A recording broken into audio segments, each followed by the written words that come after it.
ಈ ಕಡೆ ಬರ್ರಿ, ಮೈಸೂರು, ಮಂಡ್ಯ, ಚಿಕ್ಕಮಗಳೂರು, ಬೆಂಗಳೂರಂತೂ ಸರಿ, ಚಿಕ್ಕಬಳ್ಳಾಪುರ, ಶಿವಮೊಗ್ಗ, ಭದ್ರಾವತಿ, ಆಮೇಲೆ ತುಮಕೂರು, ದಾವಣಗೆರೆ, ಹರಿಹರ, ಉಡುಪಿ ಹಾಗೂ ಡಿಫ್ರೆಂಟ್ ಕಂಪ್ನಿಗಳು, ಎಸ್ಕಾಟ್ ಆಯಿತು, NMDC ಆಯಿತು, ITI ಕಂಪ್ನಿ ಒಳ್ಳೆ ತಮ್ಮ ಜನರನ್ನೆಲ್ಲ ಕರ್ಕೊಂಬತ್ತು ತಮ್ಮ ಸಪೋರ್ಟ್ ಮಾಡ್ತೀವಿ, ಪಬ್ಲಿಕ್ ಸೆಕ್ಟರ್ ಅಂಡರ್ಟೇಕಿಂಗ್ ಅಂತ ತೋರಿಸಿದ್ರು.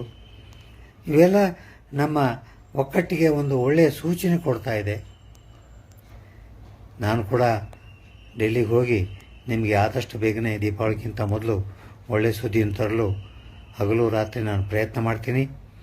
ನಿಮ್ಮೆಲ್ಲರ ಆಶೀರ್ವಾದ ನಮ್ಮ ಮೇಲೆ ಇರ್ರಿ, ಹಾಗೂ ಇದೇ ರೀತಿ ನಮ್ಮ ಶಕ್ತಿ ಪ್ರದರ್ಶನ ಮಾಡಲು ಮುಂದೆ ಬಂದರೆ ಮಾಡೋಣ. ಎಲ್ಲ ಬಂದವರಿಗೆ ಧನ್ಯವಾದಗಳನ್ನು ಹೇಳಿ ನನ್ನ 4 ಮಾತುಗಳನ್ನು ಮುಗಿಸ್ತೀನಿ. ಬೋಲೋ ಭಾರತ್ ಮಾತಾ ಕಿ ಜೈ.